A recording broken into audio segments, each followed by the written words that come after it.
I think I'm being stalked by a preteen orphan. No, I'm not even joking.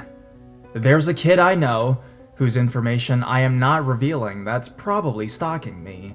He's a grade below me, very short, underweight, and his parents died when he was 7 and 9. He lives with his grandmother, brother, and sister, about a block away from my grandparents'. I grew up there for a while, so I know him from school.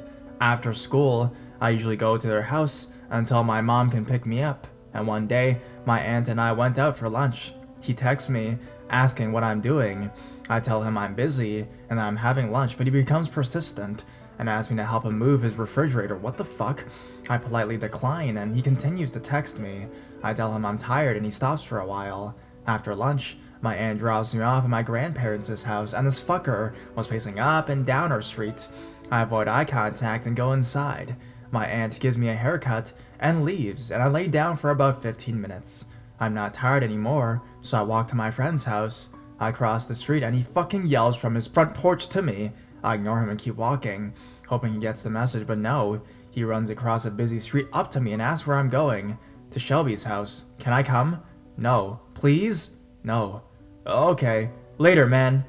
A few weeks later, my mom goes to my grandparents' house to pick something up. While I'm back at home, this kid actually followed the car and stared at it for a while, and then, in an attempt to play it cool, walked down the street, still turning every couple steps and staring at the car. He messages me about how he saw my dad, and when I told him he probably didn't, he fucking lost it. He doesn't have a lot of friends, which seems sad at first, but he comes on way too strong about it. One time I was walking with said friend, and when we passed his house, we saw him and his sister standing outside, looking at us. He seemed very unstable, and has threatened to stab me to death several times. So what do you guys think? Am I being stalked?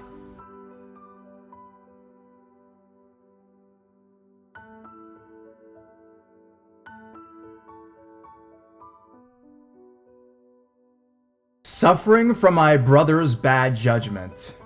So here's a story from when I was 19 years old. The funny thing is, it doesn't really stick in my memory as a scary moment until I stay in a caravan. Then when the lights start going off, it usually comes flooding back.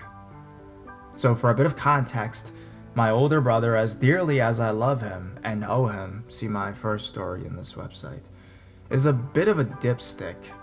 He's one of those people who goes through life on instinct, but the snag is his instincts are generally terrible, and it gets him into lots of scrapes. Every so often, one of those scrapes ends up involving me. One thing he kicks arse at is driving. Our dad's a mechanic, so since my brother was a preteen, he's been fixing up and racing a certain model of car. He's never made much money from it, but as long as he's kept in fags, weeds, and booze, he's a happy bunny. Historically, I'd never gotten on with his girlfriends. This is in part down to the difficulties I've had befriending other girls throughout the early part of my life, but mostly because my bro has a knack for picking up complete head-the-balls. So when we were chatting buzzed one night, and he told me he thought his new girlfriend, Chantel, was the one, I decided to drag myself back up north to meet the poor unfortunate. I can be pretty judgmental, and when I met Chantel, I formed a snap judgment that she was no different to his usual fare of crazy. She had the looks he goes for, perma-tan, platinum blonde girl with huge jugs crammed into a tracky top. Her nails were cherry red witchy things bolted on with glue and far too long to allow you to do anything practical. As I entered our living room and saw her, she was pecking away at the screen of her smartphone like a bird, trying to text. She barely acknowledged me as my brother introduced us, and I think the look I gave him said it all, because before long, he was nervously chattering away about anything and everything he imagined we had in common. I made all the effort I could after a 4-hour drive, but she and I could barely hold a 2-sentence conversation together. When my dad called me into the other room and offered me a beer, I all but sprinted out the door.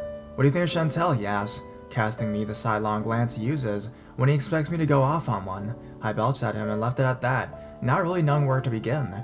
"You know your brother is pretty taken with her," he says. At this point, I pulled my family can call Sam's iguana look, where I continue to face the TV, but look at my dad to the side. "What do you want, Dad?" "Well, you could go with him to his race this weekend." I pretty much spat my drink out at that, since his next race was in Scotland, and I just finished my long-ass drive. "Come on, it means so much to him. Nan didn't take to her, and you know what he thinks about your mom's opinion." Admittedly, this should have been a red flag. My nan is like a bullshit-seeking missile, and she's old enough that she doesn't give a fuck.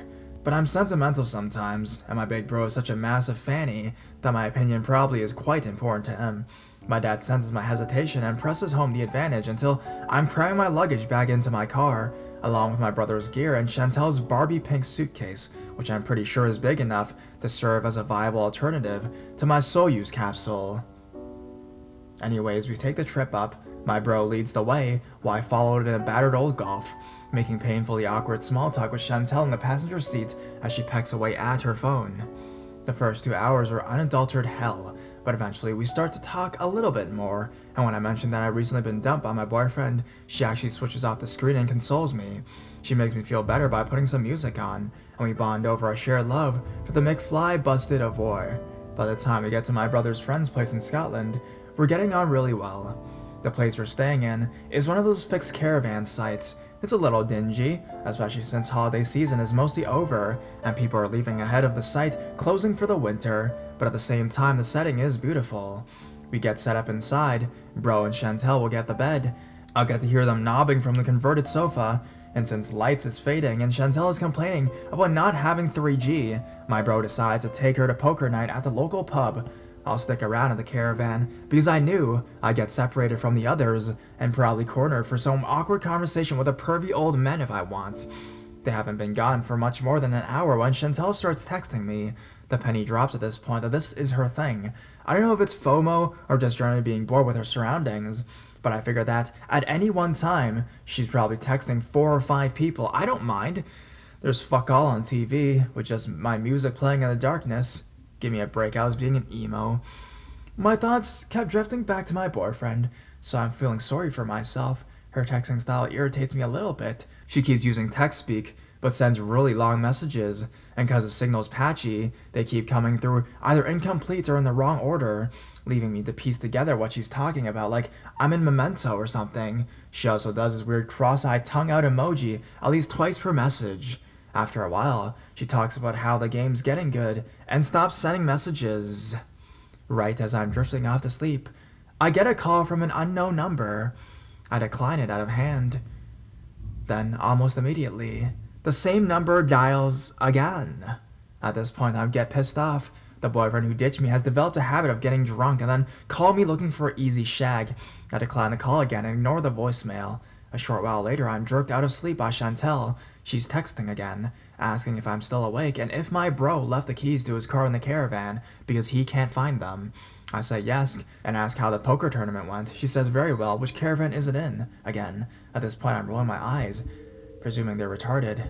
The one with the model outside, you daft bint, I reply. Over the music from my headphones, I hear a noise.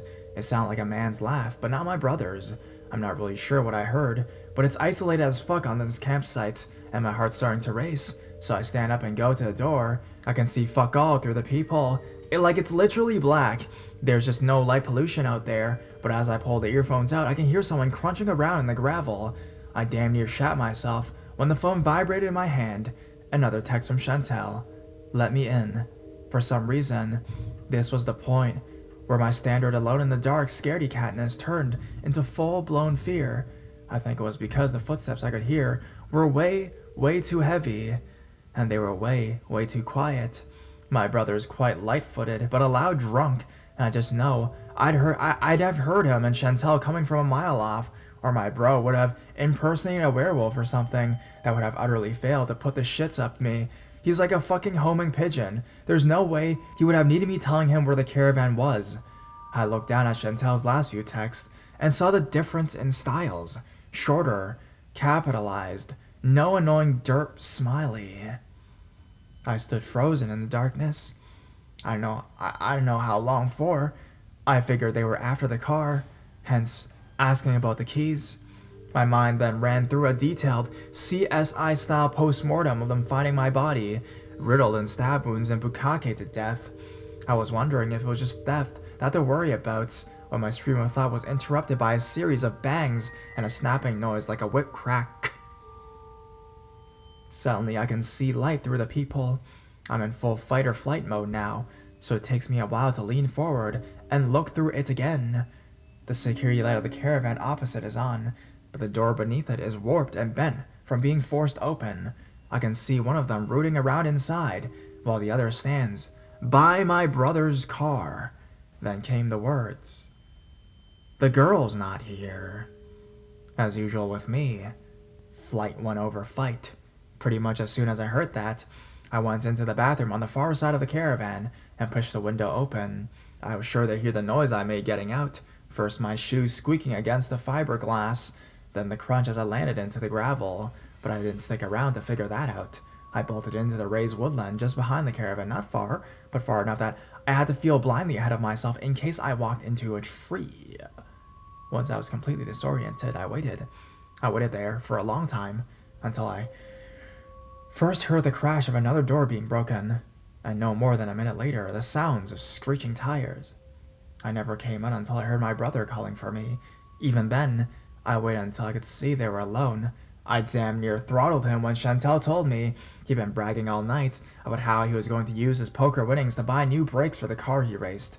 Being the doting older brother, he was absolutely livid that I stood by while his car had been pinched and not taken his keys with me for a jolly little game of cat and mouse with some criminals in the woods. I have no idea how I mentioned at this poker night, and I'm very glad my brother's now wife texts like a child on morphine, and that my scumbag ex dumped me so I could mope in the dark.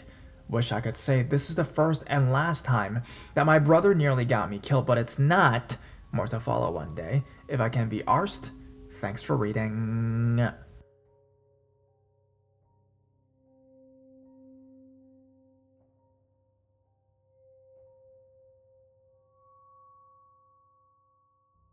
A Fender in the woods. I was around 12 or 13 years old, and I was sleeping over at my friend's house, which is located in the middle of the woods in Rhode Island. This house was located right off a main road that goes through many highly populated surrounding towns, although this was in a town right near Connecticut, where there is low population and the highest numbers of trees in the state.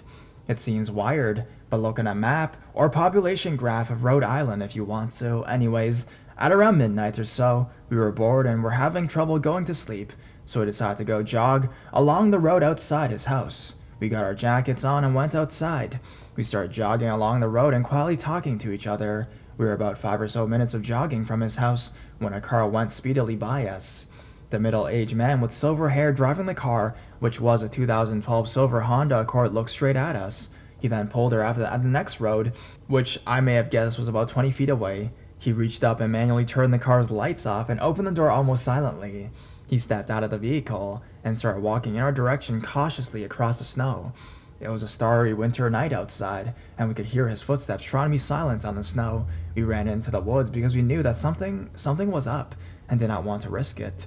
As soon as we started running, the man chased after us. We hid behind a bunch of trees while lying on our stomachs. From behind the buckling of trees, we could see the man with a flashlight trying to find us. The man went back towards the road, and we slowly made our way back towards the road, and once we were there, we decided to sprint back to his house. We did not know the man was waiting just up the road behind us in his car. When we started sprinting back to the house, he started speeding following us while his lights were off. We ducked in and out of the woods and some other houses. He kept following until we went into the woods right near my friend's house. We waited under a ridge on the ground and saw the man with his flashlight for longer than the last time he had looked for us. He finally left and got back into his car. We made the mad dash for my friend's house. We made it! We got back to my friend's house. My friend looked up the sex offenders living in the area around both of us. We found a man who looked like him who molested a 13 and 14-year-old. I believe these are the same people. I also believe he was not purposefully hunting down children, but saw 2 preteens around the age of kids he molested in the middle of the woods at night and took the opportunity that arose to him. So, sex offender pedophile, let's not meet. I.e., even though any pedophile is a completely horrible person, I am not going to release his name over fear that he will retaliate and respect for his privacy. It is the law's job to shame and punish him, not mine.